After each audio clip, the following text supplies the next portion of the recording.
Hey y'all, it's your girl Alana J, and I'm here to tell you about all the magic that is happening at Bravery Studios, New Jersey's #1 podcast recording studio. At Bravery Studios, you handle all the talking and they do the rest. That's it. Seriously, all you have to do is show up and shine. Yes, honey, work. With 3 different filming locations, there's a perfect space for every type of podcast. From cozy chats to high-energy shows, Bravery has got you covered. But wait, there's more. Bravery Studios hosts monthly events and podcast gatherings, perfect for networking and connecting with fellow creators. So what are you waiting for? Head over to Bravery Studios and let's make some podcast magic together. Do it. Come on. You know you want to. You know you want to.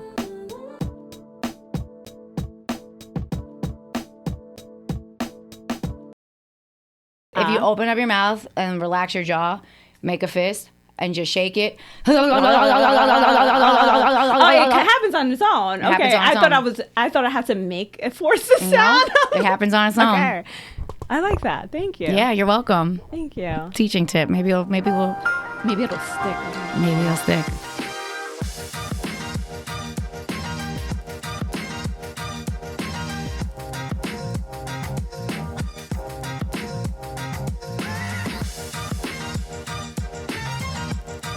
You don't understand. Y'all, you don't understand. This is a podcast episode, but really this is like a voluntary kidnapping because I'm dead ass. I have wanted to link up with this woman who is sitting in front of me right now, who you're about to learn a lot about. She is, oh my gosh, she is a multi-hyphenate artist, okay? Singer, songwriter, comedian, funny as fuck. I was gonna censor myself, but fuck that noise. She's funny as fuck, okay? Down to earth, beautiful mother, autism activist. Ladies and gentlemen, you may know her. You may know her from Instagram as Jani, and it is the one and only Janisha in the building. How you doing, boo? Thank you. Dear God, I'm so happy to be here. No, really though, thank you. No, thank you. I love that I revealed to you that this was like, I'm like you're like a voluntary hostage right now, here in New Jersey because she came the distance, y'all. She came from Westchester. I came from Westchester. She came from Westchester. Bombs for Westchester, all the way to New Jersey, and you know, people would say that's long distance. So thank you. Oh, girl, there's love. There's love. There's love. There is so much I've been love. admiring you since we, I guess, met. Yes, we did meet. Yeah, we did meet. How did we meet, Johnny? You want to let the people know? Yeah. Because you reminded me when you got here today. I can't believe I forgot Oh my gosh, it. you forgot. I did. We met auditioning for Wildin' Out. Yup. And I remember her being so feisty and I remember you being so feisty and thinking, oh, I like that girl. She literally, we were doing a battle. Yup, a roast battle. She, can I curse? I can curse. You can curse. Okay. She fucking snatched the microphone from my hand. She scratched my wrist a little bit. Oh my God. Yeah. I was like, oh, she's fucking strong. Oh shit! But you know what? I made love a mark. that. I made a mark. She made a mark. And Not in a good way, but I did it nonetheless. I love that. I love my that. God. You know, like I feel like it's so hard to be a female in the industry, like just trying to make a name for yourself. Yes. And girl, the temperature in that room was crazy. So you wouldn't have been able to no. do anything if you weren't aggressive. You had to be aggressive. Yeah, you had to be aggressive. Yeah. And shout out, there is one girl that I want to talk about that experience because I completely forgot about it. Just real quick shout out to one of the girls who did move on. Y'all may know her as Maddie Smith. We were in the room with Maddie Smith, who was currently on Wildin' Out, and she did not hold back. No. She did not hold back. No. She gave Nick Cannon exactly what he wanted. But what was that like for you? And how did you get there? Do you remember? Yeah, I was invited. Yes, shout out to the invitation. Yeah, by the executive producer to come. The EP, that's a big deal. Oh, yeah. Did you know, you knew him previously? I knew him previously. I didn't know him though. Okay. He had invited me to do an audition years prior, and I didn't go. Yeah, for Wildin' Out or for something else? Wildin' Out. Okay. And then that Wow, time, he had his eye on you for years. and she said he had his eye on me for years. That's man, special. girl. Thank you. I think. Yeah. She said, yeah. We impressing the people in the high places. The EP, that's the biggest dog on the pyramid. She said that's the biggest show. dog. But yeah, I had my reservations about getting on a show like that. I enjoyed the show when I was younger.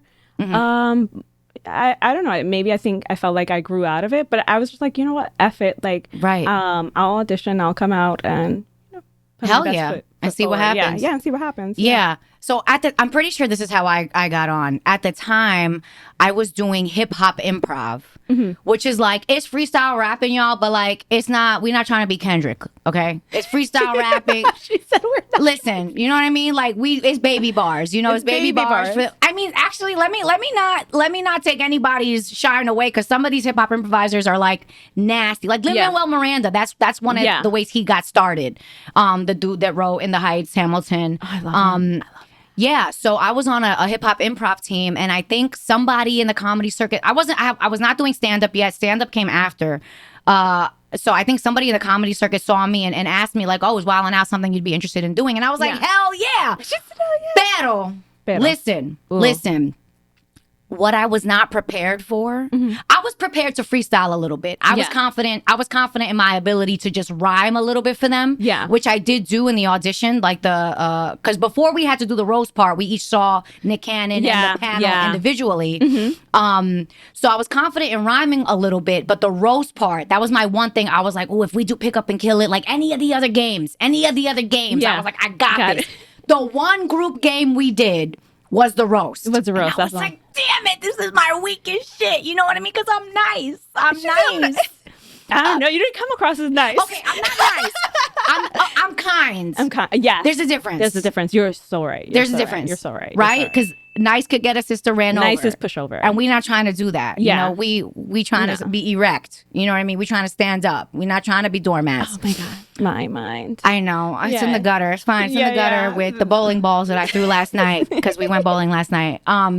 But yeah, so I was just so upset that was the only game that we did. Because Me too. I thought that it was just kind of like a free-for-all. It didn't feel very organized. Yeah. And I don't know. I didn't really... I only remember one bar that I spat, and it was to some dude who I think was like big on Instagram at the time. And I was like, "Oh, you over there looking all tough when you look like the human manifestation of Jigglypuff." That was good. That is all I said. That was all I said. That was good though, and I do remember it because I thought about it before I stole the mic from you. I remember I wore like a black hat. And then I remember you were looking beautiful too. I was intimidated because that's the thing too. What? Like, I thought you were beautiful too. I mean, the beauty aside, we're like the same size. Listen, because also I had known you from Instagram already at that point. You had been you're one of the first people. Just to bring it back, you're one of the first people that I really saw profiting, and I don't know about monetarily speaking off the jump, but like capitalizing off of the video function of Instagram. You are one of the first. Can we give her some flowers? Thank you. Can we clap it up? Before Instagram started paying people, before all these platforms started paying people, it was a grind. Okay. So at the time, I knew you from Instagram because you were like literally one of the first people that we saw, okay, because you was going viral. You were one of the first people to really capitalize off of the video function of Instagram, making sketches and all that jazz. So I definitely started before Instagram and all these platforms started paying people to do content. I definitely started when it was just 15 seconds, when the video feature just started. Yep. And honestly, like I never meant to be, I guess, Insta famous. In the beginning, I was just bored, honestly. Like, I didn't think that it would ever amount to anything. And I remember Cardi B, before she was on Love and Hip Hop and all that stuff while she was still dancing. Right. She reposted one of my videos. And then I went up to like 5,000 followers. And I'm like, oh, I'm going to just do this. I'm just going to do this. And then so like I would hustle. I would hustle promo videos. I would hustle, like I would do hosting, like host events, host clubs. Live events. Yeah. And I made money out of it. And I remember people telling me, "Oh, you think you're doing videos? Haters. Yeah, like haters. You're gonna do videos. You think that you're gonna be something? You think you're gonna do something with that? How are you gonna make money? How are you gonna do this?" Now she knows she's the shit. That's why. Okay. But I definitely I figured out what made a video go viral very early off. And what that was going to be my next question. What was that thing? Being hood as fuck. Like being hood as fuck. Because I remember I would do videos in my natural voice like this, blah, blah, blah. Like, and people didn't really find it funny. It didn't get any traction. Likes. No likes, no comments, no nothing. And then I'm like, okay, you know what? I grew up in the projects. I grew up in the hood. At the time, I was still living in the project. Like, and so I'm just gonna code switch the way, you know, I talk to people in my neighborhood, and that shit hit. It hit to the point where it became, I guess, my identity. Like people just were really sold that that's who you were. That's who I was. Yeah. What was that like for you? Like you had people coming up to you thinking that version of you is the version of you? Like, oh yeah, what was that experience like? Especially as you gain more followers. Oh my God, I would have people be like, "Yup, bitch, I put a knife to my man too." I feel you. I love you, fucking bitch. And I'm like, oh my God, don't do that. Don't do that. I'm making fun of it because I think it's funny. It's satire. I'm not telling you to go and stick a knife and go stab your boyfriend. Janisha was not out here. I was not advocating domestic violence, y'all. I've never stood outside anyone's house screaming their name. Okay, I just watched one of your videos. Michael! I've never done that. I just watched one of your videos right before I got here with you screaming outside. You were standing in the rain. You were standing in the rain, swimming in the rain. Like, this is the wettest I've ever been. Yes. This is the wettest I'm ever going to be. That was hilarious. Thank you. That was absolutely hilarious. You. Yeah. But I've never done that in real life. Okay. I have some type of self-respect, you know? Yes. Yeah. You know, as we get older, it becomes more and more important to set those boundaries. Oh yeah, and have that self-respect. And don't be in somebody's fucking don't be in their neighborhood screaming their name. Don't do that. So yeah, don't do that. It's not cute. Stop it. It's scary. Get some help. Get some help. No, it's scary. What Marv said. It is scary. Like I made jokes like that, and then I had an ex climb up my fucking fire escape. No. After you were going viral? Oh my God. A few months ago, actually, last year. Recently. I had to move. You inspired this man so much from your content that he reenacted it? I guess so. And thought that was going to capture your heart? He climbed on my... I lived on the 3rd floor. My neighbors were so scared. Oh my God! This was in the Bronx, not in Westchester. No, this is in Westchester. Oh, this is in Westchester. Yes, oh, no, he had me looking bad out there. You can't be wilding like that in Westchester. No, you cannot. They could see you. Yes. Crazy. I really don't like that guy. My neighbor checked up on me the next day, and he was like, "There was a guy climbing up the fire escape, and he left me a favor describing the guy." And I'm like, "I'm so sorry, that was my ex." Oh my God. Yeah. Okay, so does that mean that we're not going to be getting invited over to the neighbor's house for No, I left. You had to move. I moved. Yeah. Oh shit. Yeah, he was slashing my tires. Oh my God. Yeah. Listen, he dug the key into the side of your pretty little souped up 4-wheel drive. Is that what he did? Oh my God. I can't believe I'm sharing this story. Pulling a Carrie Underwood? We can't be pulling a Carrie. I thought everything was fine because we had broken up months prior, and it was really quiet. So I'm like, oh, thank you. I'm free. Thank you. And then just out of the blue. Out of the blue, he climbs up. He forgot me. Yeah, he forgot me. He remembered me. Yeah, and pulled a Romeo and Juliet. He just wasn't okay with me not wanting to be back with him. I'm like, bro, it's been a while. Why would I want to? Well, new generation of it's a new iteration of men in this world. Yeah. And then I do want to say this. Once a woman tastes, I guess, a little freedom, she doesn't want you back. Is that a thing? Like, I mean, because that's the thing, right? Like, I don't know about you, but from my experience, usually when I break up with somebody and I'm sad about it. It's natural to be sad, right? Yeah. Because we're grieving. We're grieving what once was, right? Yeah. We're grieving a version of ourselves that we're outgrowing. But then sometimes I realize after the fact, like I wasn't even the person. It was how they made me feel. Yeah. You know? Absolutely. Sometimes you can get addicted to that. And then like as a woman, we naturally sensationalize things, right? Right. We're just emotional creatures, and we're like, oh my God, he did this. Yeah, and then we have to. It was a sign. It was a sign. Bitch, not everything is a sign. Okay. It's a warning sign. Yeah. It's a stop sign. Exactly. Right now. Thank you very much. Shout out to the Spice Girls. We were talking about the Spice Girls. We were talking about the Spice Girls earlier because these platforms. Listen, platforms coming out is a blessing. I have not been this happy since I was 10 years old, pretending to be Sporty Spice every day at recess. Oh my God, I was Baby Spice. And you were Baby Spice. I was Baby Spice. Oh, I love that so much. Me too. And then I had a friend who wanted to be Baby Spice, and then I was such a pushover, and I just let her be Baby Spice, and then I was Ginger, and I didn't really want to be Ginger. And this was before your hair was red. Yeah. Would you foreshadowing? No, this is very mermaid. Okay. This is very Ariel. It's very Ariel. Yeah. It has nothing to do with the Spice. No. Let me not give them credit. No. Let me not give them credit. And it was during. Oh, I don't want to say that. Forget it. Okay. I'm not gonna say that. We're not going to say it. We're not gonna say it. We're going to put a pin in that and we're going to keep it moving. Yeah. So, all right. Instagram. I did want to ask you about this. Okay. How do you handle, and I'm sure it's evolved over the years, how do you handle all these trolls? There's so many trolls. There's so much hate that people like to comment, especially like on beautiful women's stuff. Yeah. You know what I mean? How do you handle that? And I want to hear about a story that might stand out as far as that goes. So when I first started, it was overwhelming. It was really bad. I used to take everything so personally. Yeah. You know, it hurt my feelings. And I would like come back.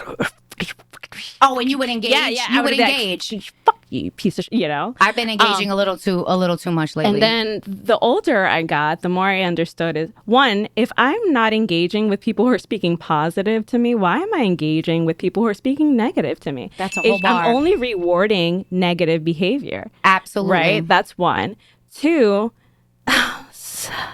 people who have something so negative to say usually suffer from low self-esteem or mental health issues.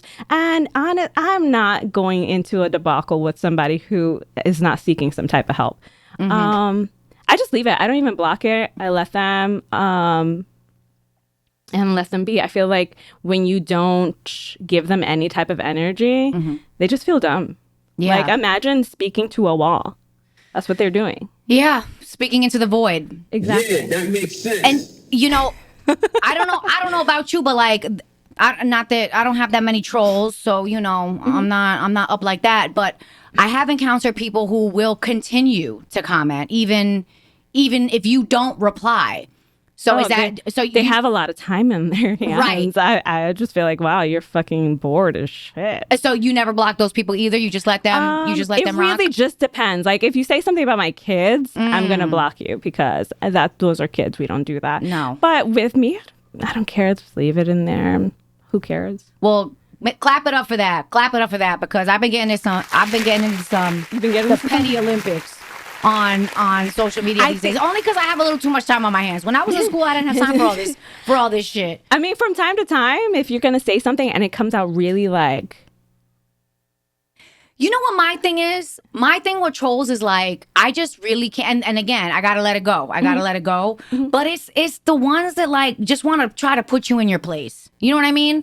Like, thank you for taking the time to try to put me in my place. Do you feel better about yourself now? Better? Did you grow? Okay, Dad. Did you grow from that? You know? Yeah. But you're right. I should just ignore them. I'm gonna take one. I mean, you can, or you can talk back. Who gives a fuck? Like you can talk back as long as you're not taking what they're saying it personally. Right. Like if I find an opportunity to teach, I'll. That's usually when I comment back. Yeah.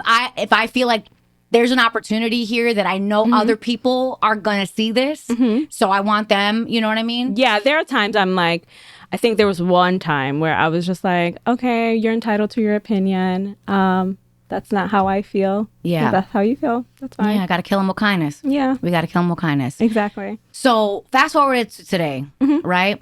You came up doing the hood videos, that type of that type of alter ego. Yeah. How are you utilizing your platform? Because by the way, y'all, if you haven't clicked yet on her link that's going to be somewhere in this thing for her Instagram, she's got what, like almost 300,000? No, girl. I have like damn, I'm about to say the real 268,000 on Instagram. I have 268,000. Might as well be 300,000 to me. Yeah, But yes, okay. She's like rounding it off. Yes. I haven't used my Facebook, but my Facebook is lit. You have like 2 million followers on Facebook. 1.2 on Facebook. Yeah.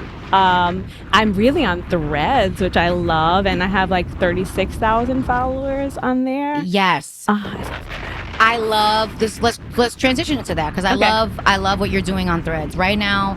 You've been doing this series, versions of me. The versions of me I never want to be again. What inspired that? Talk to us a little bit about that. So I've been in therapy since 2019. Shout out to therapy. Shout out to therapy. Right. And also last year I went through 3 surgeries, and then my son just recently had back surgery for scoliosis. He Goodness. Yeah, he had that in February. So 4 surgeries between the two of y'all in 1 year. In 1 year. Yeah, a year and some Diablo! Diablo, right? Term Dominican real quick. So I feel like with therapy and then going through surgery and being through a lot of pain because I don't believe in taking opioids. I'm a parent. I'm a single parent. And with like drug addiction going crazy, very fearful of that. And I mean, what they prescribe is scientifically proven to be addictive. Yeah. So they know. While I was healing, I was also like just looking over my life. You know, I meditated a lot because I was in so much pain. I had to you had to literally breathe through it. And then my kids are also getting older, and I started to say, I need to present me more than Jani, like more than this funny, comical person. And it shouldn't matter if people accept it anymore. Because I was always focused on what people wanted from me on social media. Right. What was going to get the traction. The traction. The virality. Exactly. What was going to, take me to the next level. So I feel like with Threads, it gives me the opportunity to be honest and be myself because it is a new platform and it's somewhere where you can share more intimate details about your life. Yeah. And I have issues with perfectionism and not wanting anyone to see me or pity me or see me as a victim. And so in talking with my therapist, she's like, why not? Why not share those vulnerable moments? Why not? And it was a while before I actually did, and I did. And it's also because I see so many women going through it currently, the type of abuse I went through. I went through narcissistic abuse, and not even only once. It happened twice, and I was more blaming myself than kind of like taking a step back and realizing what attracted that type of personality to me. Yeah.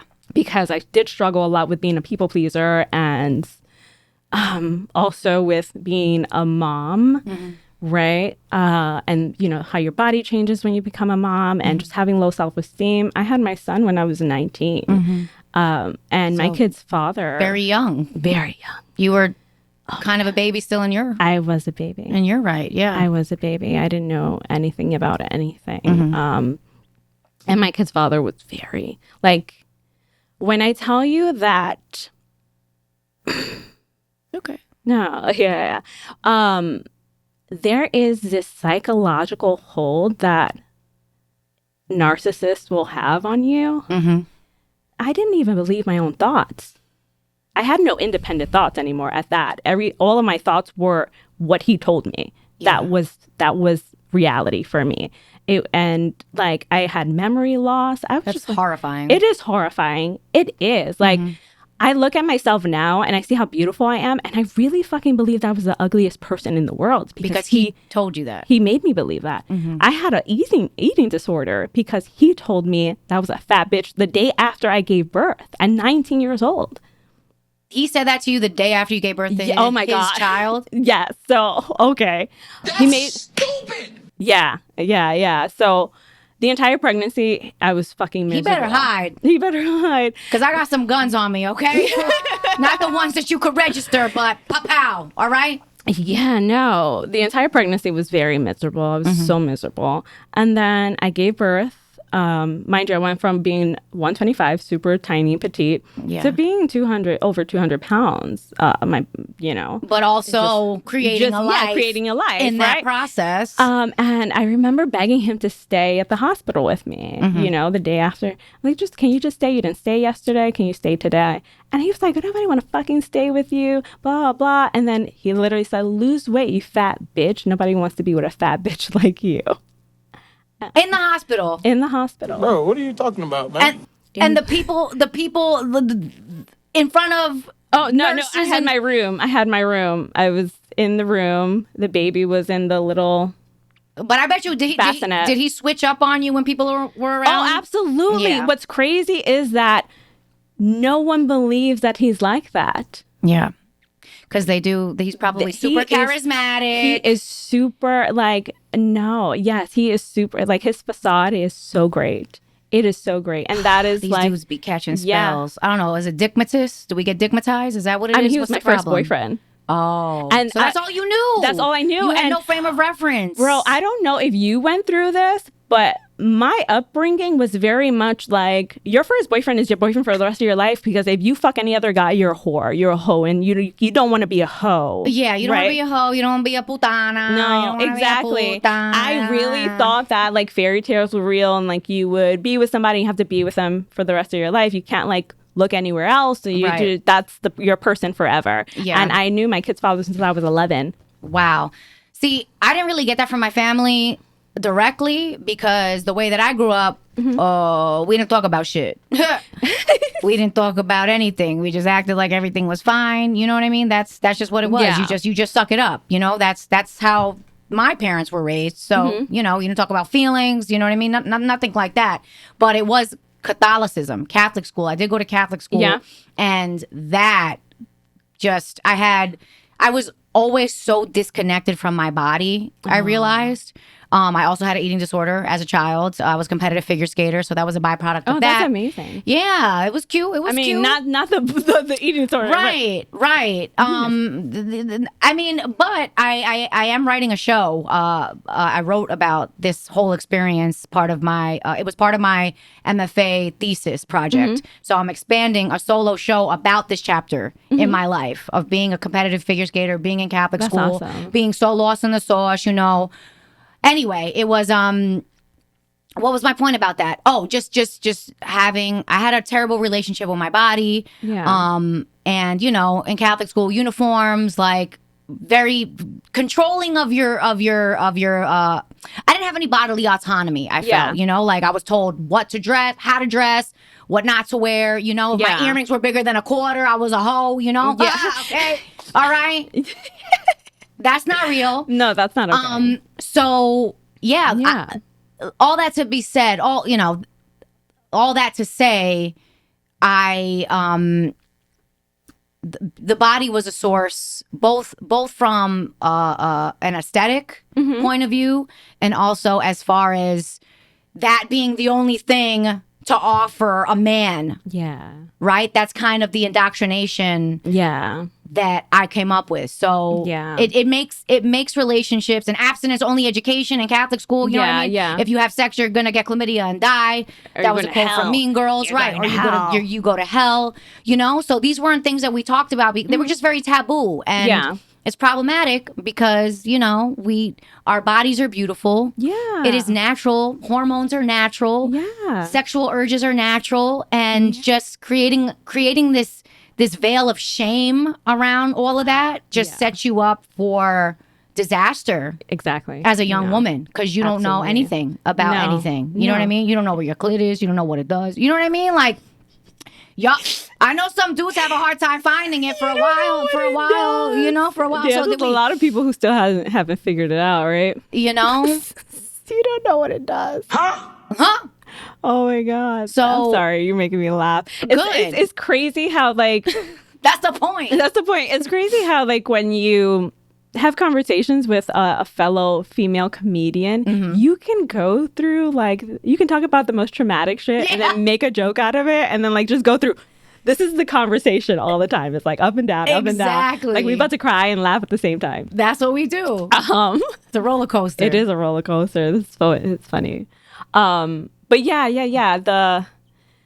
Just to go back to Threads real quick. Right. The reason I feel running it back. Yeah, running it real back. The reason I also felt like I have a responsibility to do it is because I've been selling this perfect version of myself, like or like, yeah, everything's fine. Yeah. Version of myself. Yeah, everything's fine. I'm fine. Everything's fine. Everything's fine. I'm fine. Like I've been programmed to just be like that all the time, and like no one ever knows when I go through things. Right. But I want to give a space for other people, not just women, but other people who are experiencing some type of like abuse or anything to know that like, yeah, there is a bright side there. The grass can be greener, but you have to like put yourself first. You do. And I want to point out too that you have no idea how many other people that you are helping heal by sharing your story. Yeah. You know, I really do believe that. Like there's certain moments that have happened to me in my life that I'm like, God, why did I have to learn this lesson again? Yeah. You know, I feel humiliated. Why are you humiliating me, Lord? Why? You know, and then I just think to myself, well, I have these gifts. I have gifts for, you know, the spoken word, the written word, right? Performance, storytelling. The only justification I can come to terms with is this must be happening to me because at some point I have to tell this story. I have to share this with somebody else. So you have no idea how many people that you're probably helping. Absolutely. Now. There was a woman who reached out to me. Make it clap. There's a woman who reached out to me to say, oh my God, everything you said, I'm experiencing currently. I saw that comment. Yeah. And I was like, I had to message her. Like, I had to like let her know, like, bro. And you know, like, no one wants to be the person to like break people up or break up families. But like, I also feel like I'm a mom. My kids are more mentally healthy that their dad and I are separated, because I would fucking be damned if I was experiencing that while raising my children. Because how hypocritical would it be for me to tell my daughter, don't let anyone do this to you. Don't let anybody talk to you like that. And I'm doing it in front of her fucking face. Right. I'm and allowing that. That is how generational trauma happens. That's how that's exactly it. That is it. And I feel like our generation is really breaking cycles. That's a fact. That previous generations were just rinse, wash, repeat, on autopilot, autopilot, you know? And I don't know about you, but like, you know, the traumatic stuff aside, like every other day, I grew up like, oh, I love my mom, I love my dad, but I'm not going to be anything like them.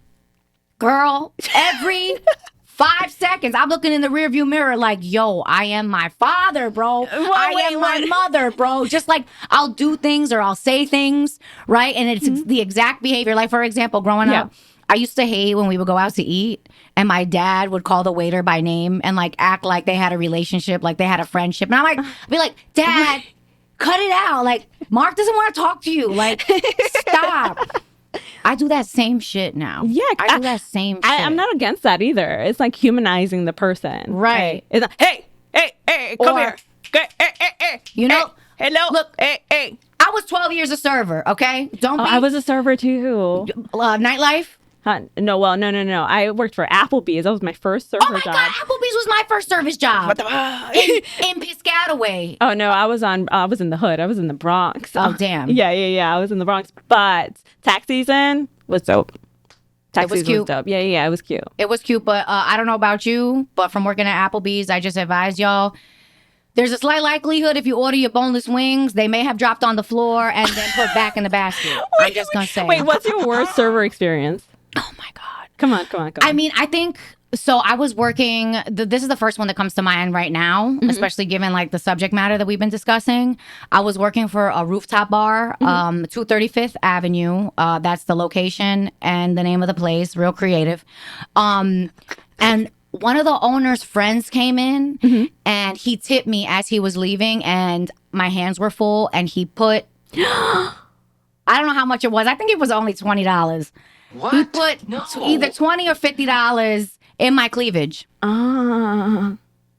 So that was a pretty bad one. And when I told my managers, they just like laughed it off. And I was like, of course it's fine. He was like an old ass. Oh my God, another old man, old white guy at a restaurant here in Jersey called Maggiano's, Little Italy, family style, Italian. Anyway, they're not sponsoring. Let me stop. But dude, during holiday season, I was waiting on this. They were Southern. It was a table of Southerners. I don't know where they were from, but they were dressed alike, you know, like they had matching sweaters on and shit. And there was a grandpa.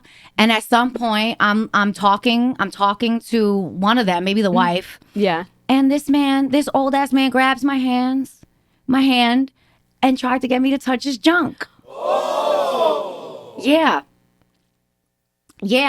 And a woman at another table was like, "Oh, that man was trying to get you to feel his jingle bells."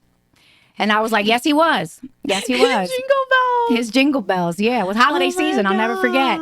And I was like, I don't know. I was like 18 or 19. Okay, yeah, 18 or 19. I feel like when you're a little older, like I think now if that was to happen, I'd give him a little tap. Yeah, right, exactly. Hold on, buddy. Like, calm down, buddy. Anyway, I was so naive, you know what I mean? Like, I didn't realize what was happening until I was like, ah! And I was like, oh my God, this old man was really trying to get me to feel on his junk right now. His saggy, all balls look like they're senior citizens. But this senior citizen was trying to get me to feel his balls. Yeah. What about you? What was your worst experience? Damn, mine is nowhere close. I did not experience this was those at a family style restaurant, bro. Family style. Yeah, no, I never experienced that type of shit doing that. I was gonna say this sounds like nothing now. My first day, okay, I'll do this story. So my first day, my name is Janisha, and a girl named Alexis was hired on the same day. Okay. Alexis was late. I was there. My manager, he didn't hire me. He wasn't the hiring manager. He was a different manager. As soon as I walked in, he called me Alexis. I let him. So the whole time he's like showing me the restaurant, showing me everything. You let him? I let him because my name is Janisha and I've had an issue with my name and my whatever.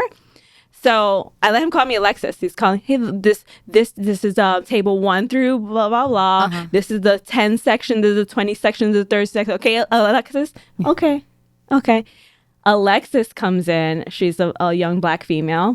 The same day? Same day. She comes. Okay. She's late. Oh, she's late, right. So she's like maybe 15, 20 minutes late. And he's like, you've been calling me Alexis for all this time. Yeah. And he's like, Janisha, you're late. And she goes, I'm not Janisha. I'm Alexis.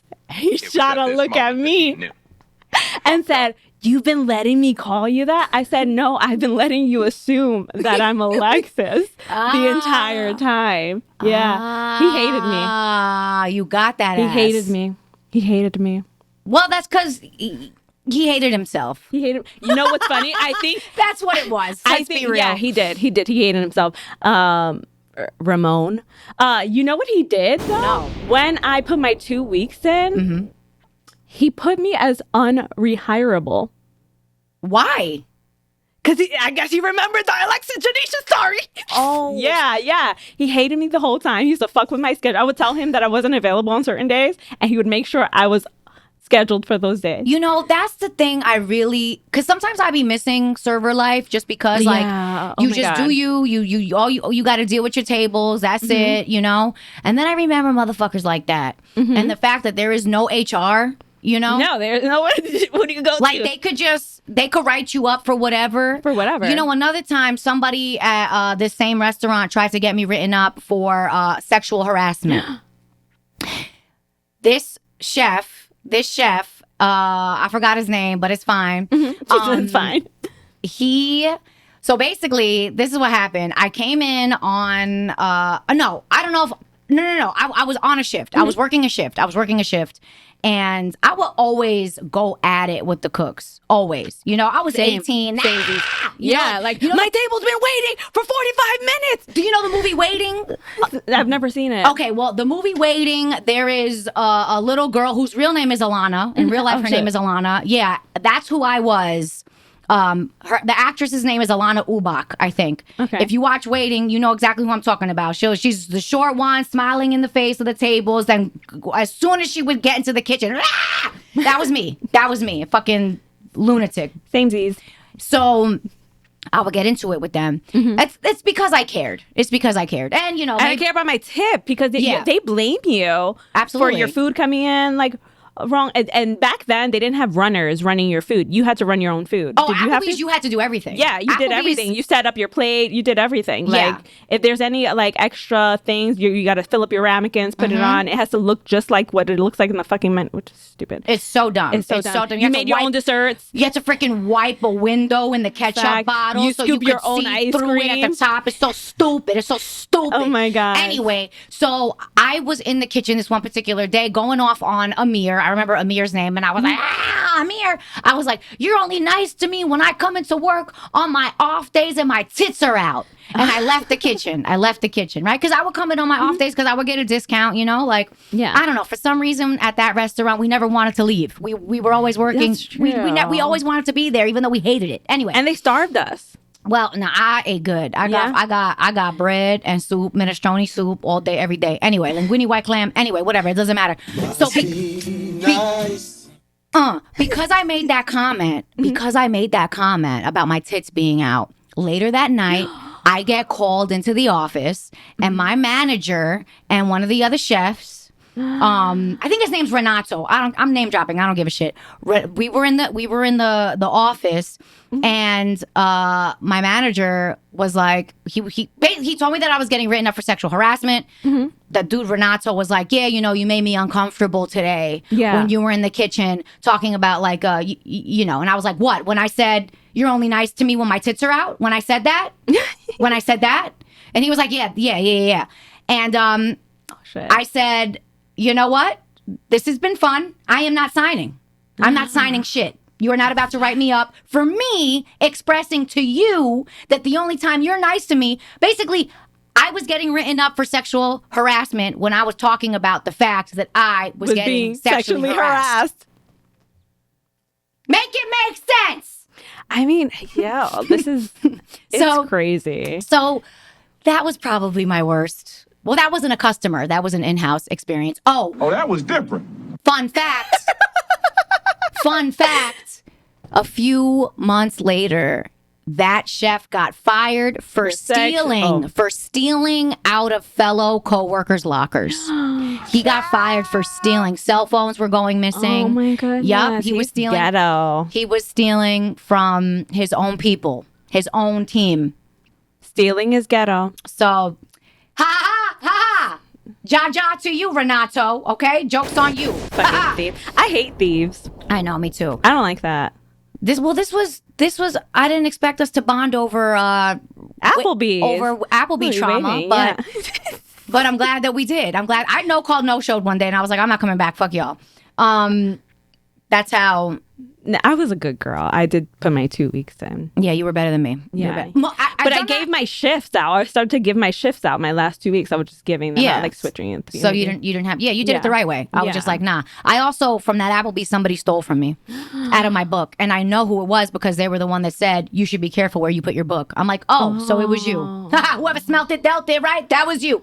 Anyway, restaurants will play you. Yeah. Restaurants will have you drinking your sorrows. Yeah. But once you start working a life like that, waiting 2 weeks or a week for a check sucks. Yeah. Like, it was so hard to transition. I want money in my hand now. The instant gratification. Yes. The instant gratification. Yes, bro. And then, you didn't have to share tips. You only put, 3% for the host, and that was it. That was it. Yep. And your cash is your cash, and you got home. I never went home with less than $100. Right. So. Same. And back in the day, we didn't get checks. We didn't get our tips on checks. No. We got our cash that night. All of it. Yep. All of it. And I would go across the street to Fridays and drink half of it immediately. No, I had a, oh my Upon God, completing no, the I had a shift. son already. My son was already born, and all of my coworkers would be like, you don't fuck with us because you don't come out with us after work. I'm like, yeah, because I have a son. And I'm going home to my son. Yeah, because you And had I got to buy responsibilities. diapers. You had responsibilities. Responsibilities. You had duties, double entendre. Yeah. Duties. So okay, let's bring it back real quick because I know we've gone all over the place. And Yeah. I love that. I love that. Yeah. I love that for us. Where did your artistic journey start, though? Where did it start? Like before Instagram? Like where did this spark come from? I started doing theater like 5.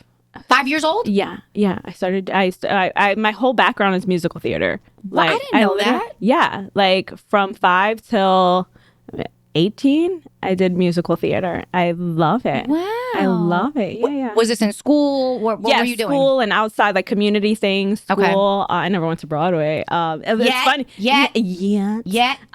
It's funny because everyone in my high school thought, "Oh my gosh, she's going to be a Broadway star." Like, there was not like when I was in high school, if I was auditioning, don't audition for that role because I was going to get it. I was competitive as fuck. Hell yeah. I was gonna get it. And you kind of have to be. Yeah. If you want to get it.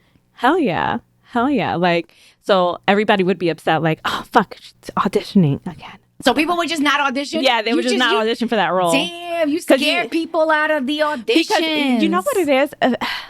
From a very young age, I've had anxiety having one-on-one conversations with people, but being on stage, I don't. I Like, feel I'm that. never nervous on stage. Everybody's like, oh, you nervous?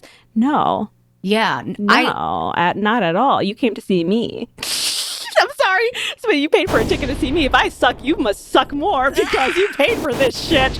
No, I never feel nervous. I feel a lot of comfort on stage. I feel that. Right? Like even with stand-up, for bigger crowds, well, for a couple of reasons, right? Yeah. Like for bigger crowds, I usually don't get as nervous because there is a higher probability of somebody liking my jokes. You know what I and mean? then one laugh triggers a whole bunch of laughs. Exactly. Yeah, The more absolutely. intimate crowds can be a little more. I mean, I'm getting, at this point, I'm getting better. Listen, every set is different. That's the thing. Like, every set is different. The same Absolutely. way every day is different. Like, my best self looks different on Monday than it's going to look on Thursday.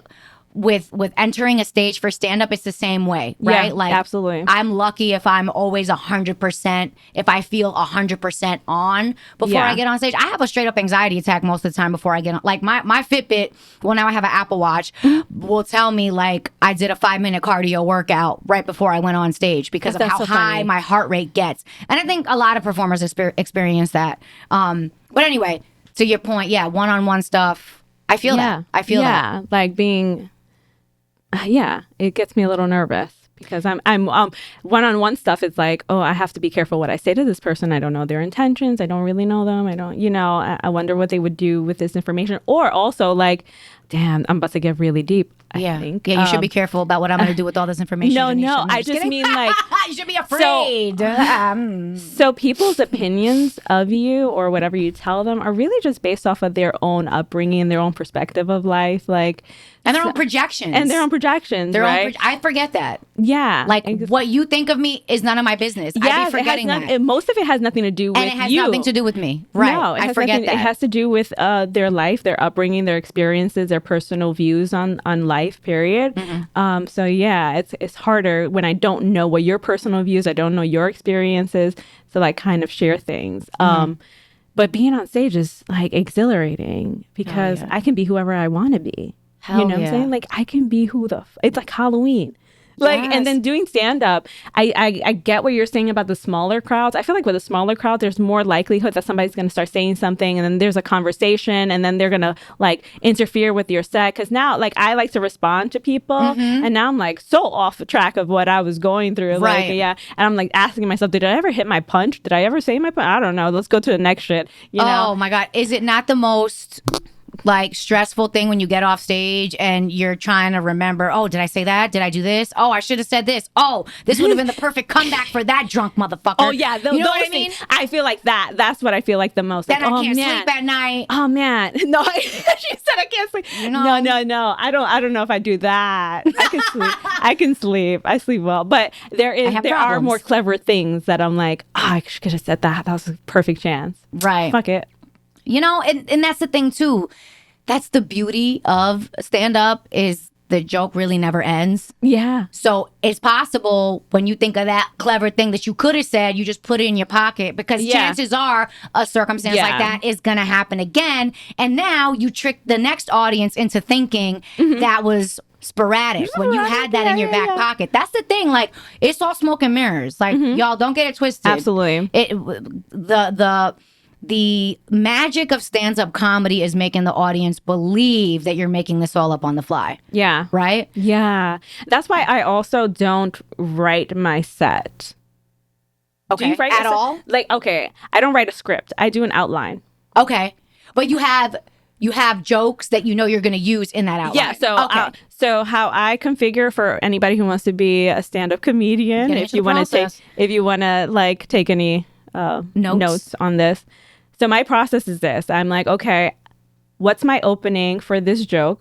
Like, I'll think of a joke. I'm like, oh, that's so funny. Okay, what's my opening? What are like 2 or 3 examples I want to put in that story for sure? And then what's the punch? And then how can I lead to the next joke so they can sound seamless, like a whole one big story, and then cohesive.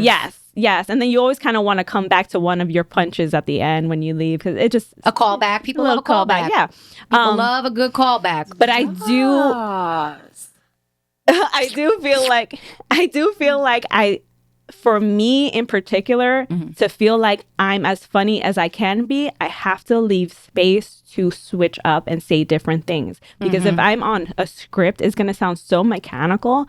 And it might be funny to everyone else, but to me, it doesn't feel natural. Right. So I need to remind myself to, like, don't write anything word for word. Do your little outline. Make sure you get the details that you want to get in there, but be free. Yeah, freedom. You do need to have a little bit of freedom in there. Give yourself, like, that space. I do find for me that a lot of that freedom actually comes with the more word for word I am with certain jokes.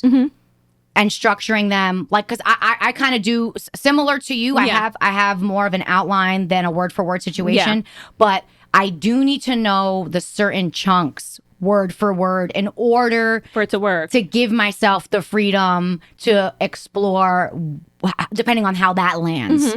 Right? So it's a little bit of both. It's a little bit of both. Like, you need some structure to have the fluidity.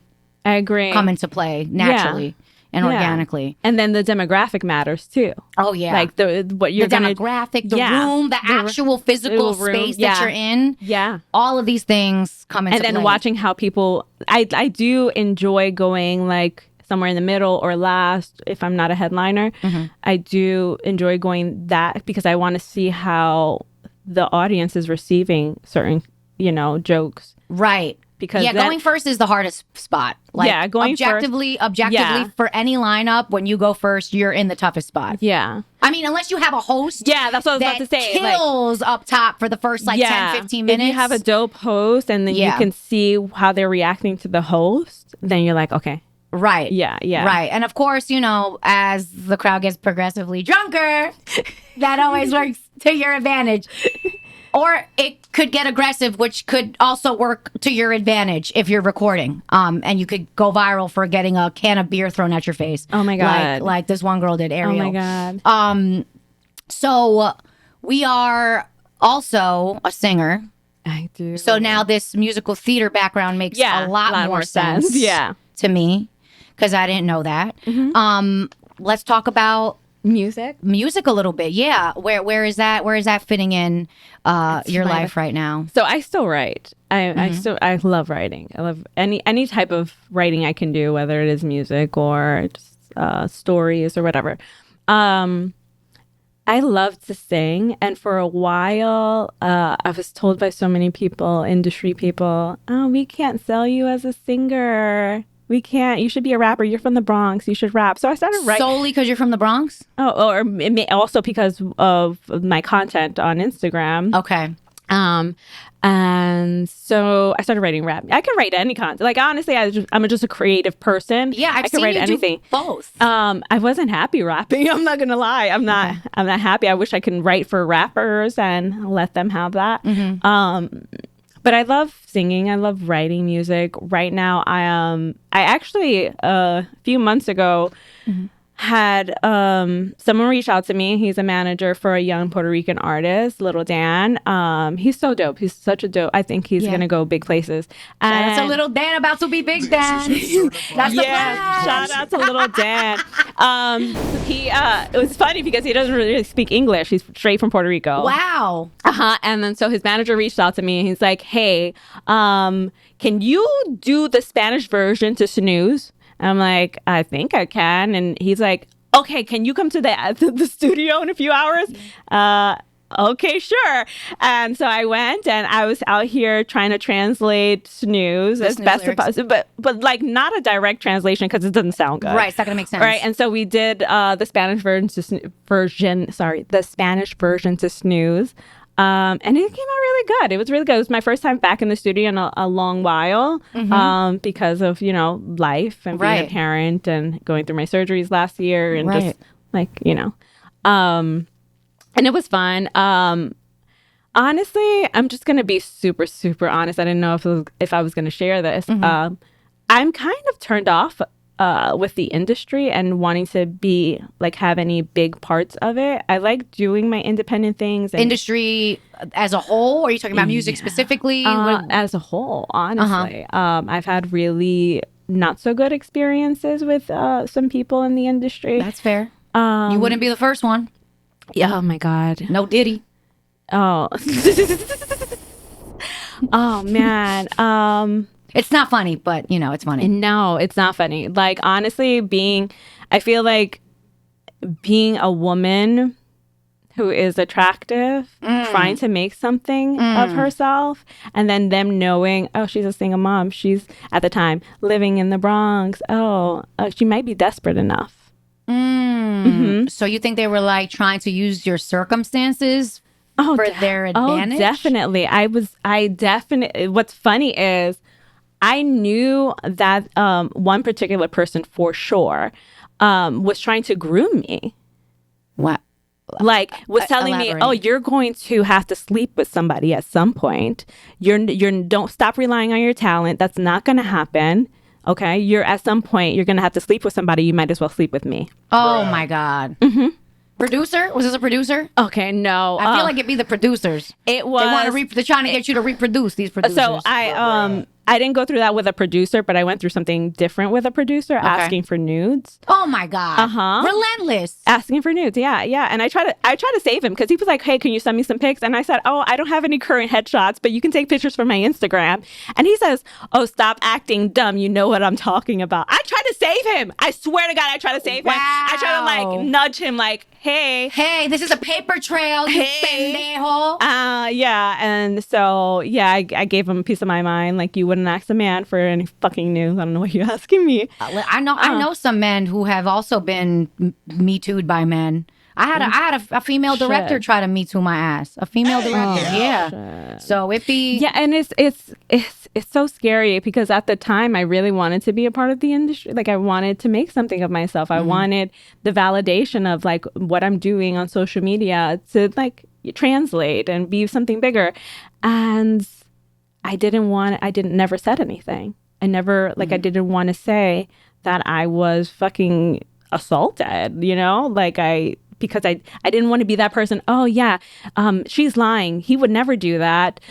She's just trying to get some clout, or because we're always trying to get attention. Yeah, that or people in the industry saying, "Oh, I don't want to work with her because she might make those allegations against me." Or she might talk. Or if I work with her, then I won't be able to work with him and those people he works with. So so I was scared to say things like that. But this man, he's a reality TV star.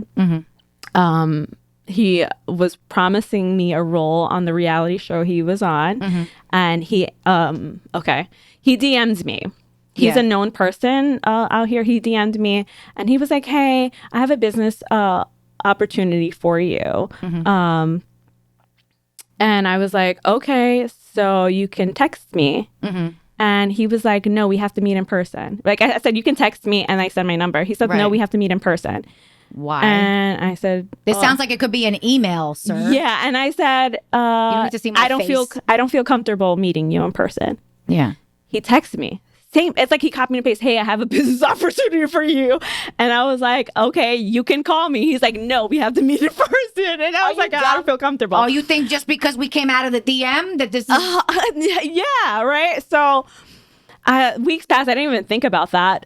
Weeks passed, and somebody who I thought was a friend of mine was like, hey, what's wrong with you? So-and-so is trying to put you on the show that they're on. You're fucking up. Was this a dude? Yeah, it was another dude. Another dude. Okay. Yeah. And he was like, oh, so-and-so trying to get you on the show that they're on. Stop acting up. Just meet up with him. So I gave rules to this man. And I said, I will meet up with you publicly.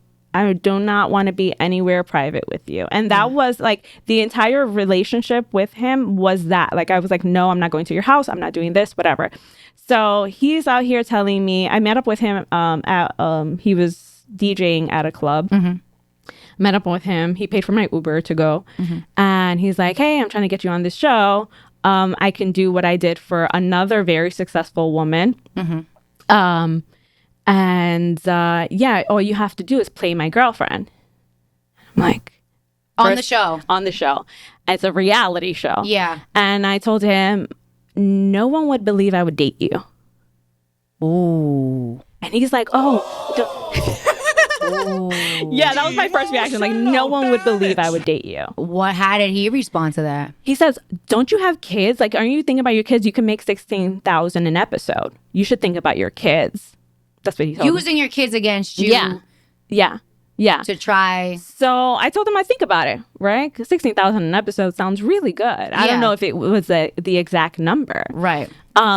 So during this relationship, he's like, trying to groom me, telling me, like, this is why this girl made it because she knows what she had to do. I put this girl on. Look at her now. And these are all women that he slept with. Yeah, he said they all knew the deal. So he's trying to do that. He's trying to get me to go to his apartment. No.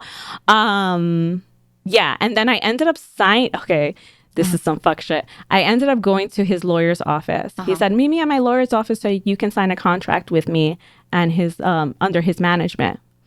And to be managed by him. Yeah. Okay. As just for this, just as talent in general, like anything creative. It was kind of like, okay, this is the step to end up being on the reality show. You have to go under management under him. This had nothing to do with your own. I mean, everything. He wanted to manage me. Period. Okay. Period. But it is. I'm not going to get on the show if I don't go under his management. Like, he's not going to present me to the network. Yeah. Okay. So I go to his lawyer's office, and he comes with a bullshit ass excuse why he's not there. Right. Okay. So the lawyer was there, but the man manager was not. Yeah. And the manager. Okay. I was assured that, I just signed and he'll sign later on in the day. Right. So I just signed the contract. I looked through it, signed it. It was you read through it? It seemed legit? I mean, it was okay. It wasn't so crazy, but it was a 2-year contract. Okay. And so, whatever, I signed it.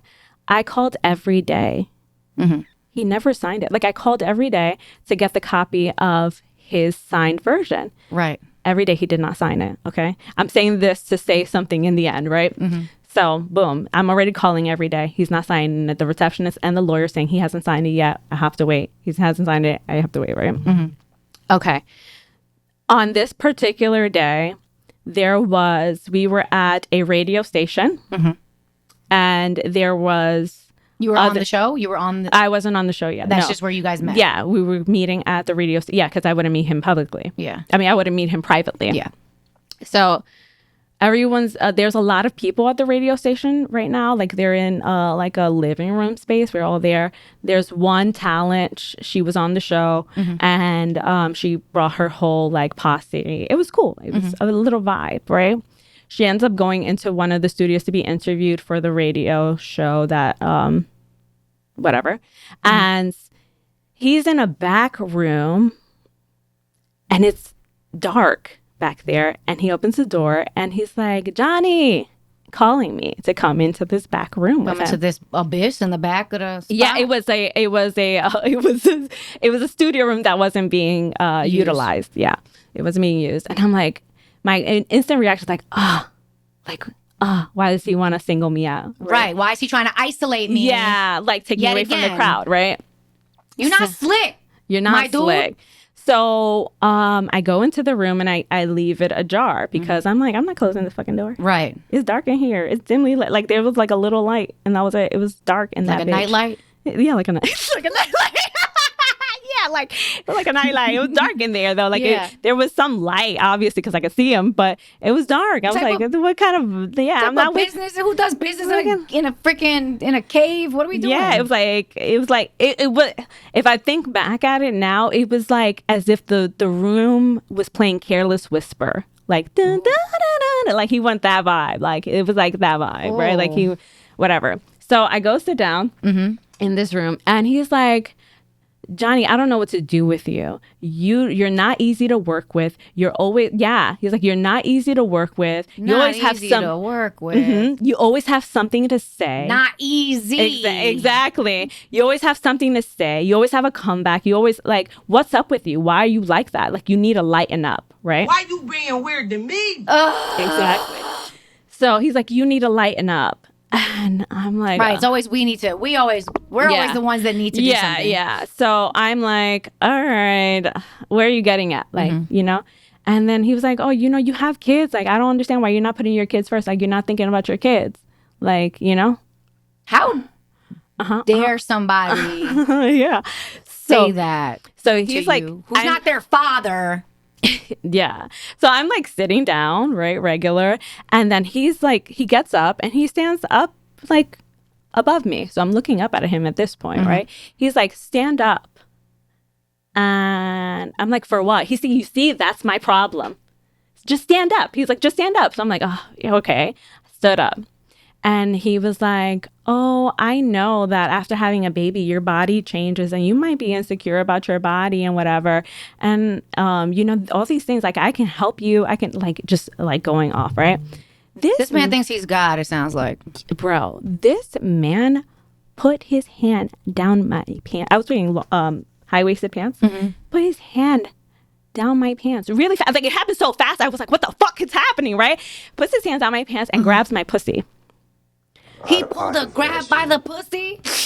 Bro, he pulled a Trump. Bro, not even like in my underwear. He's in my underwear. Like he's grabbing bare pussy. Oh like, my God. He grabs bare it. Toto. Bare toto. Just grabs it, right? And I grab his wrist, right? Like I'm like, right? Like as soon as possible, I grab his wrist. You know, he tightened his hand. Like he wasn't even scared. Like, you know, like if, I don't know, let's say if I was into the vibes and then like you totally read me wrong and you're like, oh shit, I'm sorry. Yeah. No, he was like, there were no vibes. You were in a cave. There were no vibes. I was in a cave. The door was ajar. Bro, he like grabbed my pussy harder when I grabbed his wrist. And I'm like, I'm terrified. Honestly, I was terrified. But I'm like, girl. And there were people out there. Yes. Okay. So I was like, girl, you better man the fuck up. Because you're not about to be a victim right now. Like, that's what I was telling myself. Yeah. So I grabbed, I'm holding his wrist and I hold it tighter. And I said, bro, you're going to take your hand out of my pants or I'm going to scream really loud and we're going to have a big problem. He slowly took his hands off. He put his hands up like this. And he's like, you're never gonna be anything. I hope you know that. And I said, yeah, he's like, you're never gonna be anything. I hope you know that. You're sitting here being silly enough to rely on your talent. You're not gonna be shit. And I said, you know what? I want to leave. Get me an Uber.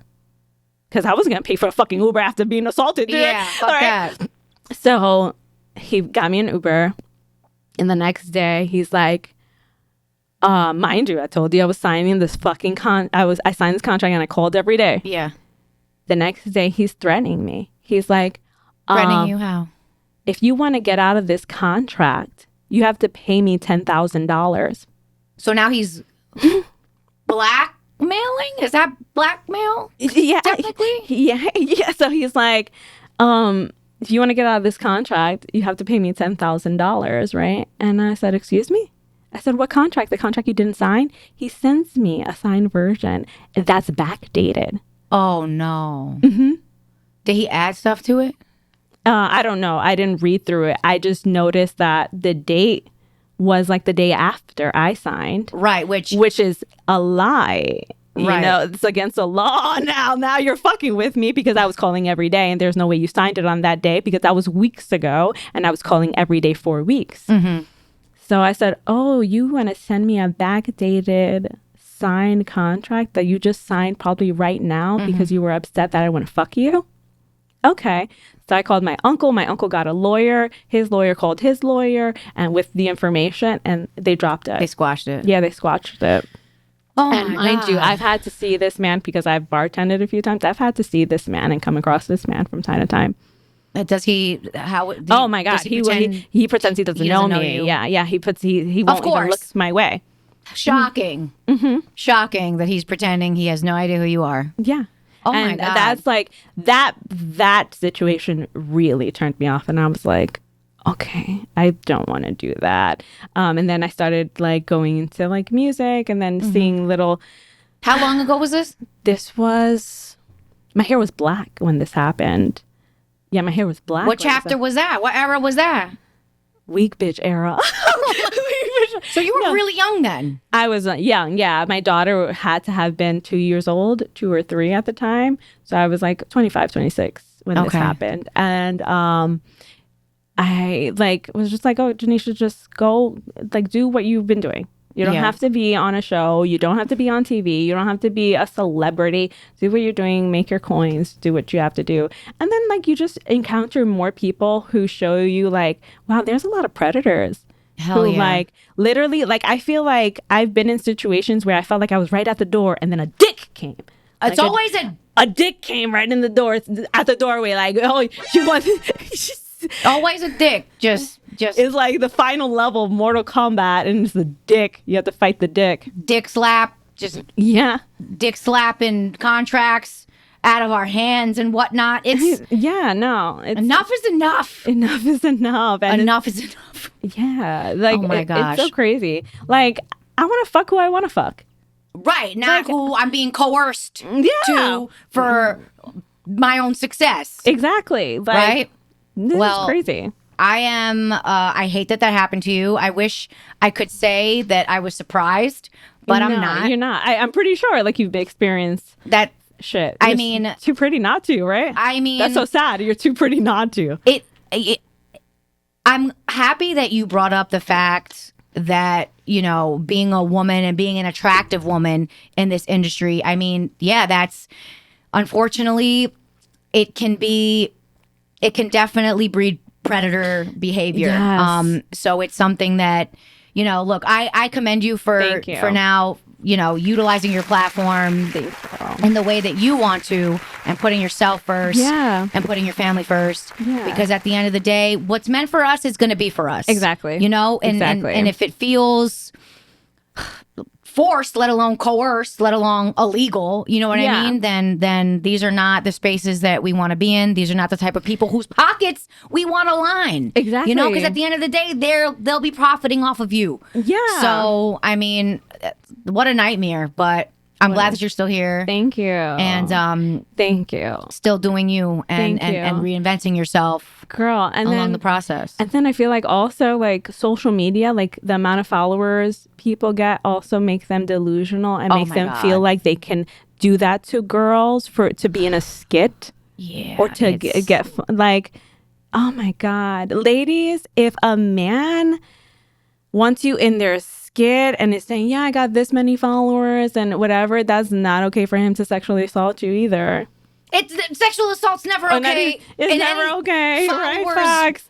freaking potentially on the line or not. These dudes be like, "Do you know who I am?" I'm like, huh, Right. You're "Are you on, fucking kidding me?" yeah. You're absolutely right as far as the ego. Yeah, It's the wild wild west out here. It's the wild it wild west is. out here. It is, But, and nobody's safe. Nobody's safe. No, nobody is safe. Nobody is safe. So we're gonna have to wrap it up in a little bit. Oh shit. Okay. It felt like we were just talking for 5 minutes. I know, right? Right. That's what I guess we're just gonna have you to have you come back and talk another Right. for another Oh my God. couple of hours. But what do you have going on right now? I mean, what is something that you're excited about that you're working on right now? Oh wow, I'm working on a few things. I'm writing a lot more, and I've started writing some really cute adult stories. I feel like Like when we- sexy? No, not like sexy, like comical. Okay. No, like okay. Erotic, some cute sex. No, no. I don't even think those go together. Comical for sure. Okay. I feel like what's missing for adults is like that feeling you got from reading Dr. Seuss books. So I've been writing a lot of a grown-up cat in a hat. Grown-up, yes, relatable stories that they're quirky as fuck, they're funny as shit. And that's where like I feel really good doing it. So that's where I'm putting like a lot of my energy on. And then also like aside from social media or entertainment or anything like that, I've been like on my journey for peace, like finding peace. Can we get some snaps? Can we get some snaps? So I like I realized that's exactly how my peace sounds like. Yeah, I realized and I think a lot of us are guilty of it, including myself. I realized seeking happiness or wanting to be happy is not even achievable. Like it's not sustainable. Happiness is not sustainable. So I started like trying to look for peace instead of happiness because peace is sustainable. Like peace is knowing that there will be ups and downs and it's okay. Like, you know, happiness, like no one's going to be happy 100% of the time. Right. And that's a bad expectation for yourself. It's terrible. I think, you know, I read a book recently. Well, I'm not done yet, so let me not give myself full credit. I'm almost done. Build the Life You Want by Oprah and Arthur Brooks. Okay. Arthur Brooks is a professor of happiness. He teaches at Harvard University.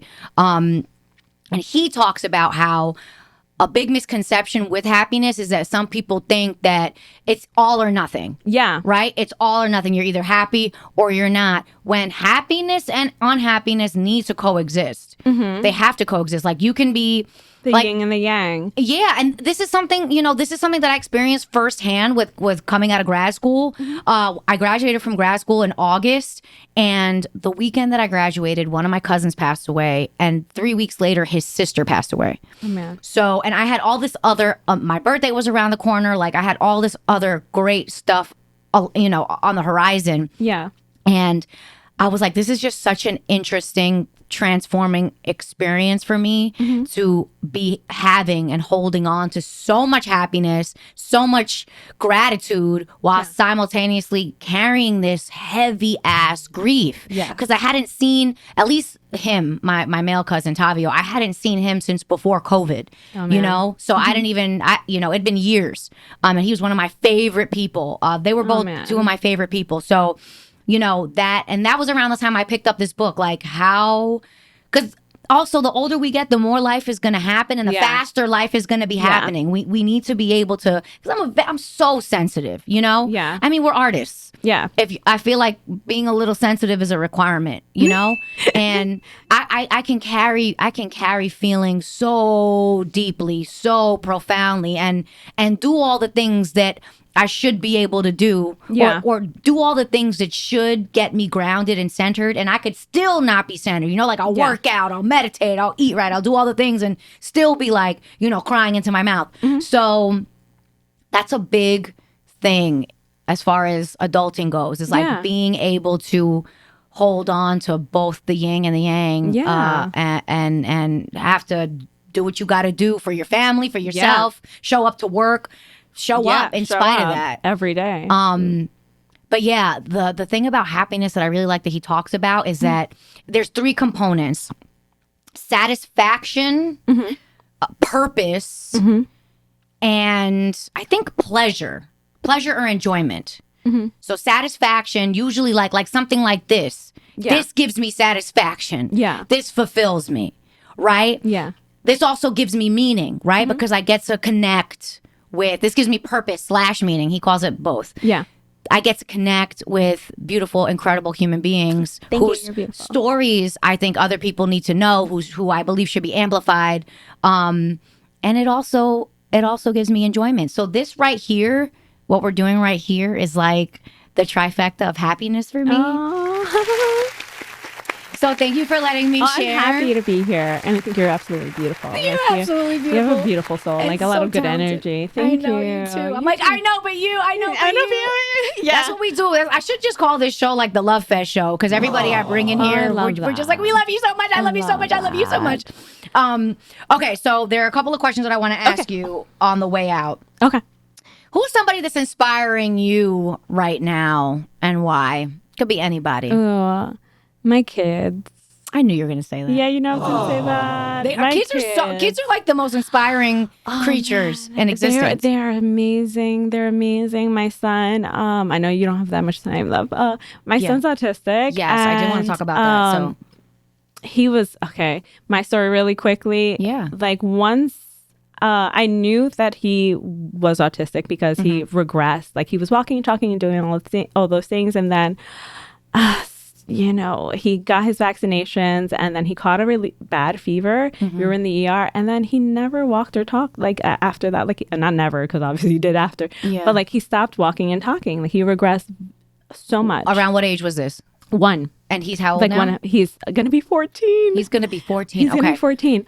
And so like I remember going to the doctor and saying, hey, something's wrong with my son. He's not walking or talking anymore. I think he might be autistic. Like there's something happening here. You said this to the doctor. Yes. And mind you, I had my son at 19. This is when I'm 21. And if you think I'm 33 looking like this, imagine what I looked like when I was 21. I looked like a baby.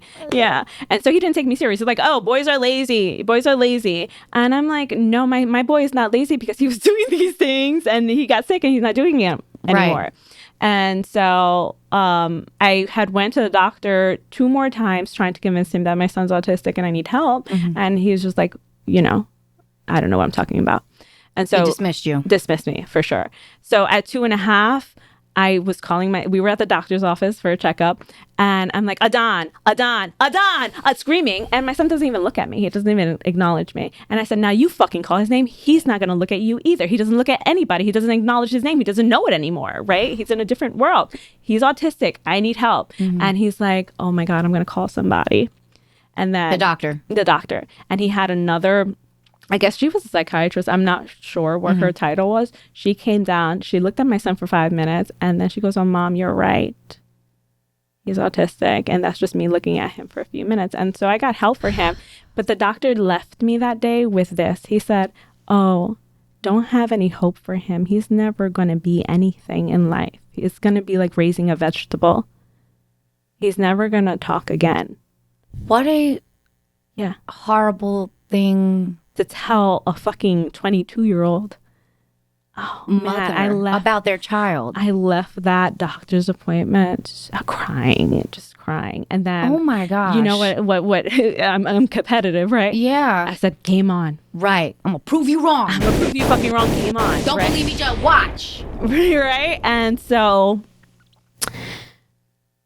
he started talking, I started noticing that he liked music and he would mimic the beats of songs and whatever. And I'm like, I wonder if he just has a rhythmic memory and we'll just do things with rhythm. So I would make songs out of everything. Like he liked chocolate milk. So I'd be like with the bottle, chocolate milk, I love drinking chocolate milk.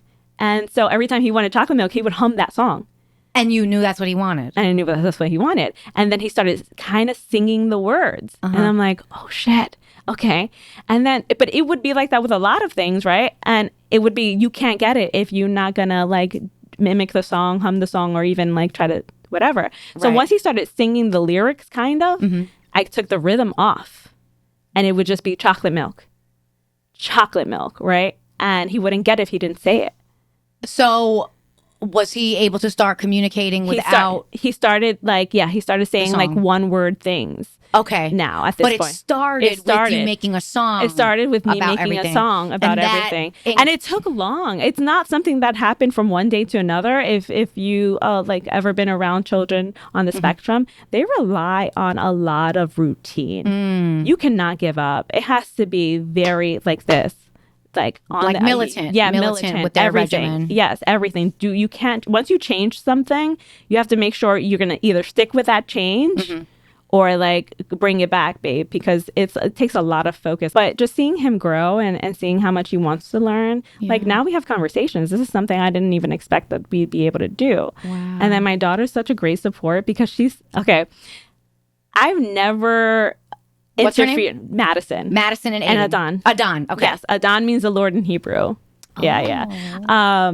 So Adon and Madison, every time they have like a little, sibling argument, I never stop them because I always want him to learn how to defend himself. And she was the best teacher. Wow. Yeah, she was the best teacher. Like, he'll literally say, "No, Madison, don't touch my games." There we go. And I'm in the other room like, yeah, go stand up for yourself, man. Just so I can feel confident that when he's like outside, he can defend himself. She's helping him find his voice. Find his own voice. Find his voice. And then like, we had recently found out he has scoliosis. It was an S formation. He had one that was a 71 degree angle and the other one at a 50 something.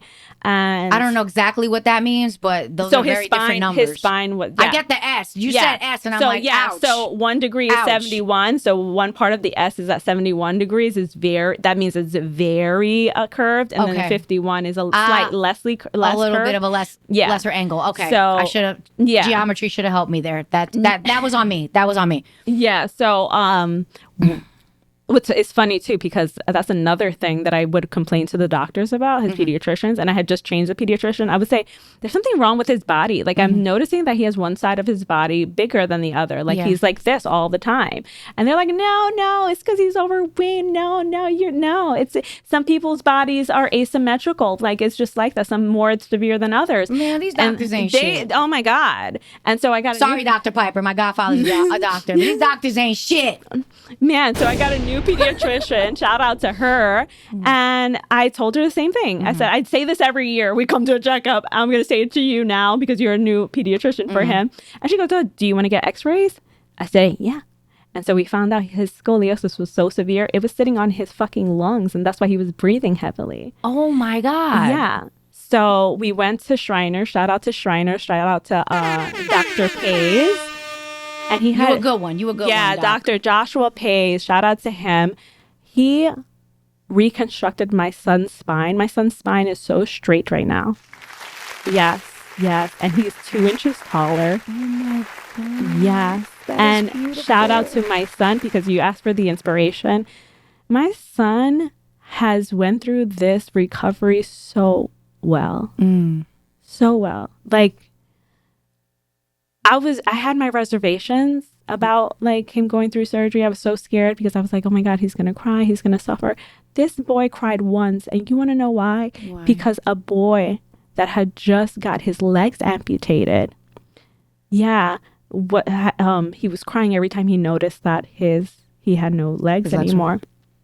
And your son was crying when he noticed the other boy had no legs. He cried at that night and he said, and he woke me up because we were sleeping at the hospital. He woke me up. He's like, Mom. I'm thinking he's in so much pain. I'm like, what's going on? He's like, how is that boy going to live his life with no legs, Mom? Is he going to be okay? He was recovering from surgery and worried about somebody else. Oh my God. So beautiful. And then like, I'm a single mom and seeing my daughter help with the process.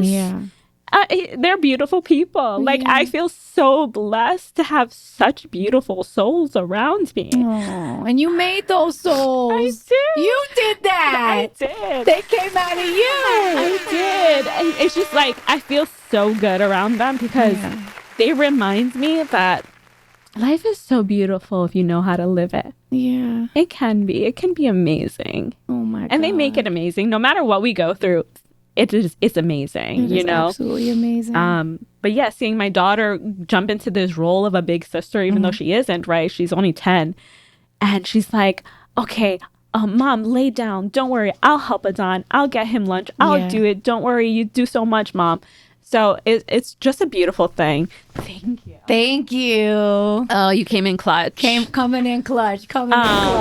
Yeah. I'm like, damn, I can't end it with the waterworks, or there could be an ending. No, but, no. you know, and I remember going through so many like traumatic experiences or like whatever, and or even like recovering from my surgery, like and being in so much pain, and having this mantra of soon this will be the past. Soon this will be the past, and it is like soon this will be the past. Yeah, soon this will be the past. I love that so much. I love that. So would you say that that's kind of a mantra that you live by that helps you get through things? Hell yeah. And honestly, I feel like I'm so much on the other side of where I used to be. So versions of me I never want to be again. I love that so much. Can we get some claps? I need some claps for this whole journey that we took. This whole journey, right? Well, I feel like you kind of answered my next question already, but I wanted to ask you, I'm calling them God shots. What's a God shot that you can give, or a goddess shot, whatever entity that you believe in, something that people can either, something that people should know or read. It could be anything, something to help people become 1% better every day. Okay. It could be anything. Okay. Something that was super transformative for me, because I did suffer from overthinking a lot, is this book. And I obviously I'm not getting paid for saying this, but Don't Believe Everything You Think. Ooh. Don't Believe Everything You Think. By, I think, Joshua Nguyen. I don't want to, like... Okay, we'll find it. Joshua, first name Joshua? No, Joseph. Sorry, Joseph. All good. Joseph Nguyen. Don't Believe Everything You Think. Don't Believe Everything You Think. It's really good for people who overthink, because sometimes we're our worst enemies. Ugh. You know? Yeah. Honey. Sometimes your thoughts can lead to so many, like... There are black and blues on the inside of my skull. So many scenarios that will never fucking happen. And then now you're causing yourself to have anxiety or, like, depression or, like, just sadness when it's just unnecessary, because it's just you driving your mind into those places. Hell yeah. I mean, one thing that I try to do is, like, acknowledge, just acknowledge my thoughts and just, okay, that's a thought. Let it pass. And just know I don't have to give it power. Although I don't always not give it power. Sometimes I be giving the petty shit a little too much weight. That's when you got to put some feel-good music on. Absolutely. Or put some feel-good music. Disco. That's some feel-good music. Shake that ass a little bit. Shaking your ass is great. It's great for repelling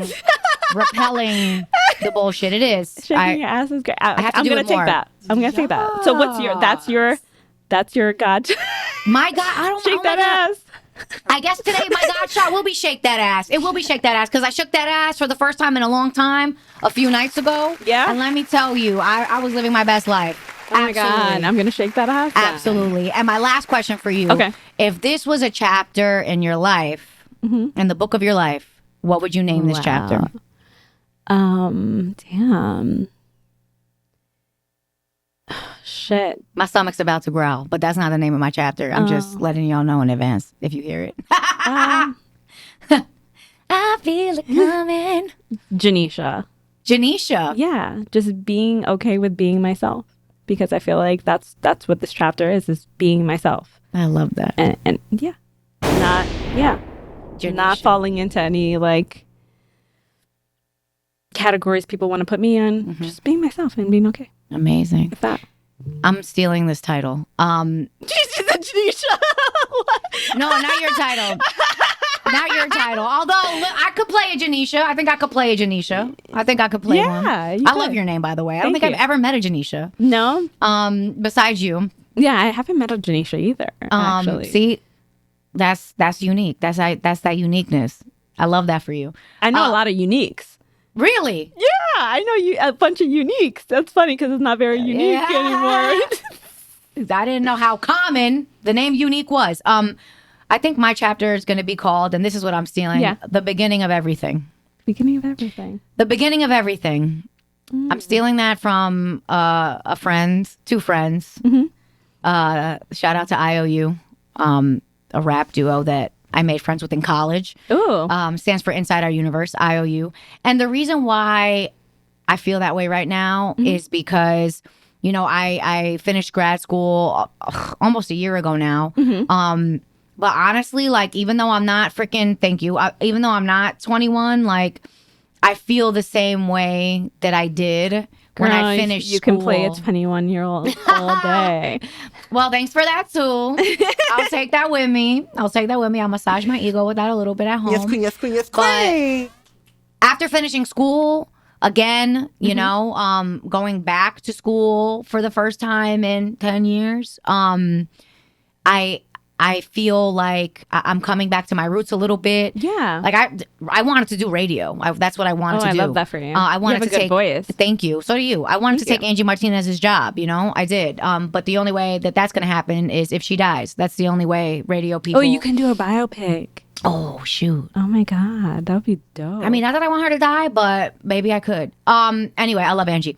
But yeah, I just feel like I have no idea what is coming, and I kind of love that for me. Yeah, same. And I feel so equipped to just, for the first time, I feel equipped to just roll with the punches and just allow myself to walk through the doors that open for me without predators opening them for me and shoving them, That's a fact. closing them back on me, and that, you know, without that. Yeah, without having that hold.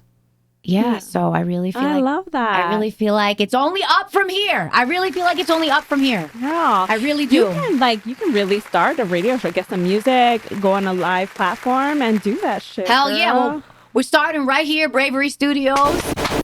We're starting right here Bravery up. at Bravery Studios. Act Up with Alana J.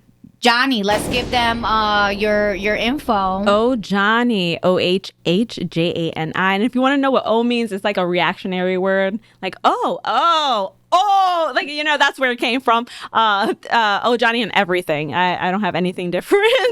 Love that. Consistency. Good. Yeah. Awesome. And y'all know where I'm at, AlanaJ.tv.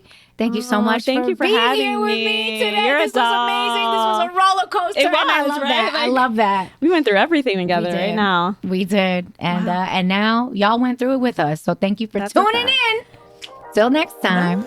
We out.